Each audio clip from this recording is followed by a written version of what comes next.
नमस्ते दोस्तों, मैं बताने जा रहा हूँ कहानी आपको एक ऐसे शख्स की जिसकी real life story Shahrukh Khan की मूवी स्वदेश से बिल्कुल मिलती जुलती है, जिसने वर्ल्ड के सामने इंडिया को टेक हब के रूप में स्थापित किया और भारत देश में पल रही बेरोजगारी की समस्या का समाधान भी दिया।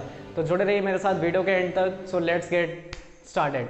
My name is Saurav. I'm an ex-martial artist turned media entrepreneur and now associated with बड़ा business private limited, India 59th richest person, Padmashri सम्मानित एवं जोहो कॉरपोरेशन के सीईओ सर श्रीधर वेम्बू, एक ऐसा क्रांतिकारी व्यक्तित्व जिसने इंडिया के पेपर शीट एजुकेशन एवं इंडस्ट्री के डिमांडिंग स्किल्स के गैप को भरते हुए स्किल बेस्ड अप्रोच पर काम किया एवं भारत देश में पल रही अनएम्प्लॉयमेंट एवं अंडर एम्प्लॉयमेंट की समस्या का समाधान भी दिया। IIT Madras pass out, Princeton university से ग्रेजुएट और वर्ल्ड की top leading silicon valley startup Qualcomm में जॉब करते समय श्रीधर सर ने पाया कि बहुत सारे टैलेंटेड इंडियन इंजीनियर्स अपने टैलेंट का वेस्टेज करके फॉरेन टेक कंपनीज को अपना टैलेंट बेच रहे हैं। और उस समय ऐसी भी कोई इंडियन टेक कंपनी नहीं थी जो खुद को वर्ल्ड के सामने टेक हब के रूप में रिप्रेजेंट कर सके। उनके मन में उपजे एक छोटे से विचार ने टेक इंडस्ट्री में एक क्रांति ला दी और जन्म हुआ एडवेंट नेट का। एडवेंट नेट के जन्म के समय से ही इसने एक तरक्की की नई दिशा को परिभाषित किया और इंडिया के अंदर पल रही अनएम्प्लॉयबिलिटी की समस्या को भी समाप्त करा। 1996 से 2009 तक जोहो कॉरपोरेशन एडवेंट नेट के नाम से ही जाना जाता रहा, जिसे बाद में 2009 में बदलकर जोहो कॉरपोरेशन कर दिया गया। 1996 में स्टार्ट हुआ एक छोटा सा स्टार्टअप आज की तारीख में $5 बिलियन की एस्टिमेटेड मार्केट वैल्यू के साथ वर्ल्ड टेक सॉफ्टवेयर कंपनीज के बीच में भारत का मान बढ़ा रहा है। और उससे भी ज़्यादा गर्व की बात यह है कि श्रीधर सर ने जोहो कॉरपोरेशन की ग्रोथ के साथ में इंडिया में पल रही अनएम्प्लॉयमेंट एवं अंडर एम्प्लॉयमेंट की समस्या का भी समाधान निकाला जोहो यूनिवर्सिटी के माध्यम से। जैसा कि आप सबको पता है हमारे देश के paper sheet Indian education system के बारे में, जहां इंडस्ट्री की डिमांडिंग स्किल और स्कूल कॉलेजेस में दी जा रही एजुकेशन में ज़मीन आसमान का अंतर है। इसी ज़मीन आसमान के अंतर को कम करने के लिए श्रीधर सर और जोहो कॉरपोरेशन ने सन 2004 में जोहो यूनिवर्सिटी की स्थापना करी। जोहो यूनिवर्सिटी की सबसे खास बात यह है कि यहाँ ना तो बच्चों से किसी प्रकार की फीस ली जाती है और ना ही चार्ज किया जाता है किसी भी प्रकार का कोई डोनेशन। उसके बदले में जोहो खुद उन बच्चों को 2 साल के निर्धारित समय में 10,000 रुपये प्रति मासिक के हिसाब से पे करता है। और इस 2 साल के लर्निंग पीरियड में बच्चों को प्रोग्रामिंग एवं टेक नॉलेज के अलावा मैथमेटिक्स, इंग्लिश और भी विषयों का ज्ञान कराया जाता था। उसके अलावा बच्चों में वो स्किल्स भी डेवलप करी जाती थी जिससे वो पहुंच सकते थे अपने पॉकेट मनी से प्रोफेशनल सैलरी के बेसिस तक।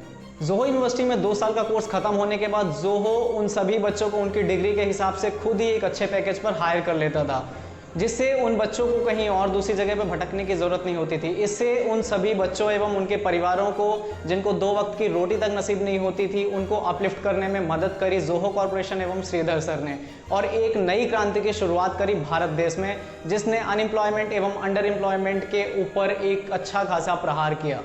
जोहो के एजुकेशन सिस्टम की सबसे खास बात यह है कि वह जो भी पढ़ाई करवाता है वह गांव के यूथ को एम्पावर करने के लिए, क्योंकि जोहो बिलीव करता है स्किल सेट और प्रैक्टिकल बेस्ड अप्रोच पर, ना कि मार्कशीट एवं पेपर शीट जैसे कागज के टुकड़ों पर। जोहो के इस एजुकेशन सिस्टम ने ना जाने कितनी जिंदगियां बदली हैं और उन्हीं जिंदगियों में से एक बहुचर्चित नाम है अब्दुल आलिम का। अब्दुल आलिम जोहो कॉरपोरेशन में एक सिक्योरिटी गार्ड हुआ करता था। वो सिक्योरिटी गार्ड बाद में एक प्रोफेशनल सॉफ्टवेयर टेक डेवलपर बना। आपको जानकर हैरानी होगी कि जोहो कॉरपोरेशन में काम कर रहे टोटल एम्प्लॉयज़ में से 10% एम्प्लॉयज़ ऐसे हैं जो ऑर्डिनरी अब्दुल आलिम से प्रोफेशनल टेक डेवलपर अब्दुल आलिम की तरफ कदम बढ़ा रहे हैं या कदम बढ़ा चुके हैं। आज जोहो कॉरपोरेशन अपने इसी स्किल बेस्ड एजुकेशन सिस्टम की मदद से भारत के अलग अलग हिस्सों में नए नए स्टार्टअप ट्राई कर रहा है, जिसकी मदद से भारत के अलग अलग हिस्से के गाँवों में रह रहे लोगों को उनके स्किल के हिसाब से लर्निंग एवं अर्निंग दोनों कमाने की अपॉर्चुनिटी मिल रही है। आप में से और हम में से कुछ लोगों का मानना होगा कि हमारे ऑफिसेज बड़ी बड़ी सिटीज़ में हो, मेनलैंड्स में हो या पॉश एरियाज़ में होने चाहिए जहां लोगों की भीड़ एकत्रित होती हो, लेकिन श्रीधर सर का इससे बिल्कुल अलग सोचना है। उनका मानना है कि काम करने के हिसाब से हमें एक शांतिप्रिय माहौल की ज़रूरत होती है जो कि हमारे गाँवों में मिलता है, यानी गाँव हमारे देश का भविष्य है आगे आने वाले डिजिटल फ्यूचर में। आप में से कुछ लोगों को जानकर हैरानी होगी और हैरानी होनी भी चाहिए, क्योंकि बड़ी बड़ी कंपनीज के ऑफिस जहां मेनलैंड में होते हैं, सिटीज़ ऑफिसेज होते हैं, जहां पॉश एरियाज में होते हैं, वहीं जोहो कॉरपोरेशन चेन्नई से 650 किलोमीटर दूर एक छोटे से गांव मतलमपरई से ऑपरेट हो रही है। यह $5 बिलियन की कंपनी आज इसके मेहनती सीईओ एवं एम्प्लॉयज़ की वजह से भारत का भविष्य बदल रही है। और जैसा कि वीडियो के स्टार्टिंग में मैंने श्रीधर सर को लेजेंड कहा था, वो इसलिए क्योंकि जो मॉडल उन्होंने बनाया है वो स्केलेबल है और क्लाउड बेस्ड है और बिल्ड करता है ऐसी कम्युनिटी का जहां उनके एम्प्लॉयज़ किसी भी सिचुएशन को बहुत ही ईजिली हैंडल कर सकते हैं और निर्माण करता है एक ऐसे सिनेरियो का जहां इंडस्ट्री को उनके मनपसंद एम्प्लॉयज़ मिल सकते हैं और एम्प्लॉयज़ को उनका मनपसंद पैकेज सैलरी।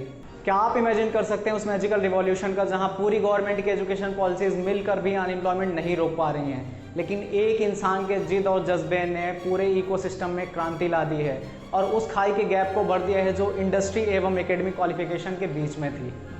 और यही सुधार बनाएगा इंडिया को एक ट्रूली इनक्रेडिबल कंट्री। अगर आप सहमत हैं मेरे साथ तो शेयर कीजिए इस वीडियो को अपने फैमिली, फ्रेंड्स एवं सोशल अकाउंट पर, जिससे हम भी दुनिया को एक संदेश दे पाएँ कि हम भी मादा रखते हैं भारत को हर इंडस्ट्री का हब बनाने में। इसी तरह इंडियन स्टार्टअप के नए वीडियोस पाने के लिए चैनल को सब्सक्राइब करना बिल्कुल ना भूलें और जुड़े रहिए मेरे साथ बिजनेस एंड फाइनेंस की और नॉलेज के लिए। तब तक कीप ग्रोइंग।